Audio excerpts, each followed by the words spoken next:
I built Sabrina Carpenter's house on Pretty Girl Avenue. Let's take a look at what I did. So this is my Sabrina Carpenter, a pretty simple build. So I'm gonna start. When I wanted to build this house initially, I thought I had like a really funny joke, and I'm gonna show it to you in the beginning. I wanted to build like a huge house for the house on Pretty Girl Avenue. I tried to make a three-story kind of sprawling mansion. This is the entryway. I have a fountain there. I have these wings on the side. Those roofs are supposed to be painted toenails. So you can kind of see where I was initially trying to go. I ultimately ended up hating this build. So instead, I scrapped the whole thing after building this kitchen. And I like what I ended up with so much more. I started all over with a much smaller lot and a much simpler build.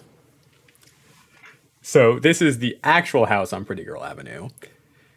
There again was my Sabrina. I knew that I wanted the build to be very pink. Um, it's not that she has like a super pink vibe in general, but I felt like for this house, it just felt very like bubbly and fun. So I went with the pink. In case you're wondering, I am a huge Sabrina fan. I when doing this fence, I wasn't sure what I wanted at first. Like I'm doing all of this just like off the cuff. I didn't after my original plan, I didn't really have much of a plan to go with.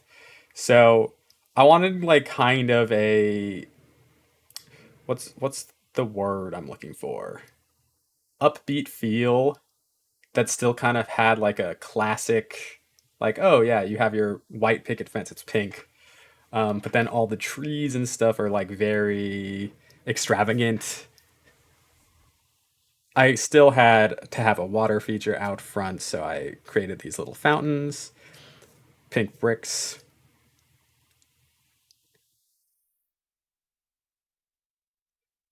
So I created these little fountains with the pink bricks, and I have a little walking path. This was a this was a fun build that I ended up doing very quickly off like this is a pretty short. Some of my other speed builds have taken me like hours and hours to do. I think this build as a whole took me like 45 minutes. And granted, I'm still getting the hang of building in The Sims. I think I'm a lot better at it than I was a few months ago, but I think that there's certainly room for improvement. That being said, I do really like the ideas I have for builds. If you have tips for like decorating exteriors and stuff, I'd love to hear them because when I was looking at this, I was like, well, that is a little, it feels a little flat. You know what I mean? Not that houses are supposed to be like, out there, but I wasn't really sure. So I built a wall so I could have a little entryway corner. I was trying to figure out which tiling I wanted, and I settled on this little. I used it in the other build too that you couldn't really see, but this was the tiling in the kitchen. I still really liked it, so I wanted to use it in this one, even if it was just for a little bit.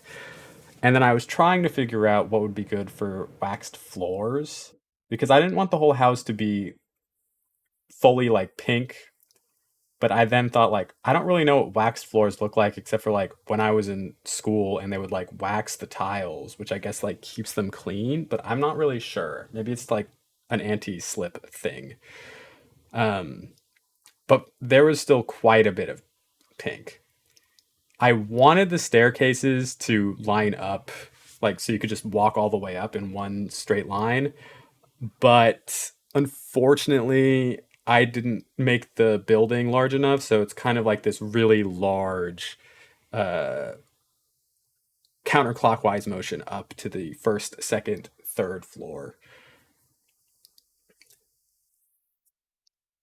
Like in all my builds, I move around a lot. Like I really like those stained glass windows, and I knew that I wanted to have like a balcony of some sort. I made a mistake here that you might notice, but I didn't notice at first, and I will fix it later. Um, so I created like this glass balcony. So if you're up on the third floor, you can like look out. I wanted my bottom floor to have like a hosting sort of vibe. There's obviously not wax floors on every floor. I felt that the second and third probably shouldn't be like hardwood, that they're more like comfy, cozy, like personal living space versus like down on the first floor is like where you could have like your dinner party or have guests over for whatever.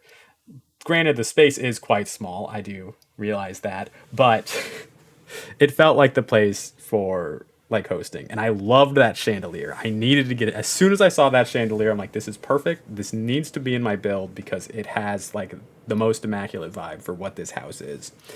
The first floor being like this hosting space, I knew I needed to add like the bar in. So I have the bar, despite it taking up a ton of space. It seemed like the thing that I needed it to be. I was looking at how I could like decorate the wall in like again not like as I was saying with like the exterior houses, I feel like I make things really flat, and I don't want to do that on the interior. So I was trying to, I don't know, kind of create spaces like that.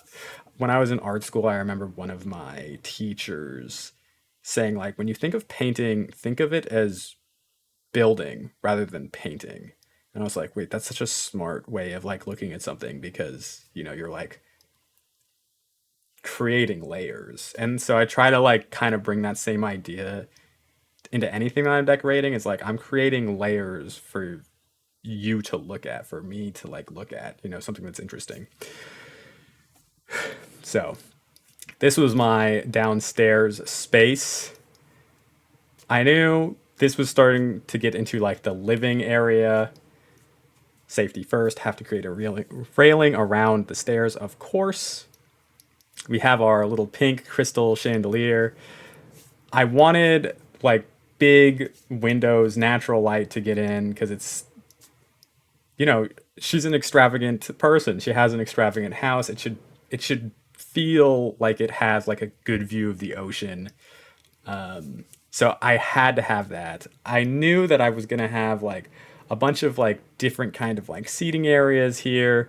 Maybe she does have friends over for movie night or something. I wanted it to feel like fun and full, but not the same as like the vibe downstairs, which is more like dinner party kind of vibes. This is more like cozy night in vibes. Or, it's a good place to sit if you're by yourself too. Like, it doesn't need to have any one vibe. Again, anytime I make a house, I do want it to feel like if I were to play the file, it would like the sim could like exist and have all of the things that they need. So I do every build that I make try to have like entertainment, kitchen, bathroom, all those things. I was getting stuck on the stained glass windows because inside you can see that it like goes over the molding, but outside, if I made them lower, I didn't like the way it looked, so I sacrificed the look inside for a better look outside. I felt like so the windows unfortunately go over the crown molding. I still feel like I'm not great at like cluttering the place, so I did have some struggles trying to like figure out things that like I felt like fit like if someone actually lived here, you know, what would go in the spots. But box of tissues, some cups. There's the mistake I made. I made this wall glass, and I was like, well, we'll fix it, but not really necessary at this particular moment. I can finish her bathroom and bedroom. Obviously, we need to have a railing again because, like,